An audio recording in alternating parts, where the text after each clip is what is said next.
Ubanka ne za ka ba shi naira miliyan 5? Miliyan 8 nike so. Zan kashe su idan ba kawo ba. Ka dai ji na gaya ma.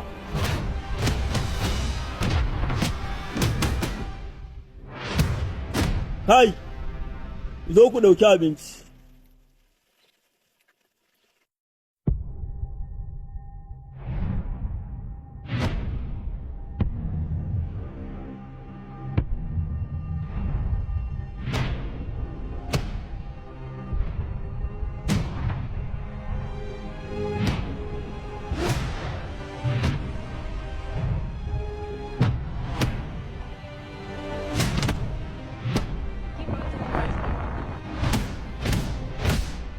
Abdulmumin tashi ga wata riga nan mun zo tashi mu je Abdulmumin. Anti kin san fa Fulani ne suka kamo mu kuma yake ce mu koma rigan Fulani. A'a ba Fulani bane wa'ince rigan Fulani suka sa ga wa'innan Fulani na asali wajen su zamu je tashi mu je.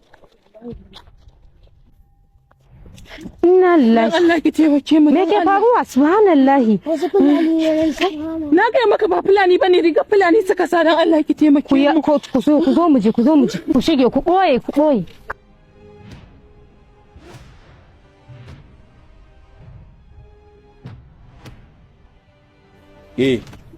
Na? Daga wasu yara wadda suka gudo suka wuce suka zo nan ba.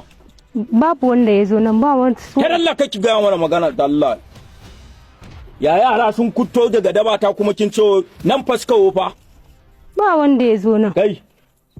Shiga ka duba min. A'a ba wanda zai shiga min daki mijina na nan ba wanda zai shiga min daki. Mijina ne a ciki ba wanda zai shiga min. Kai.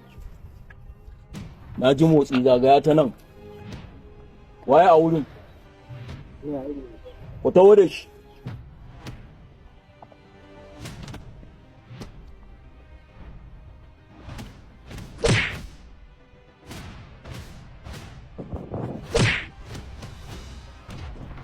Kai kuma daga yau in na ƙara baka aiki ka sake yara suka kuce sai na ci ubanka sai na kashe ka.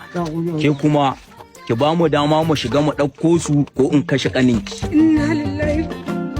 Ka fito da su ka yau.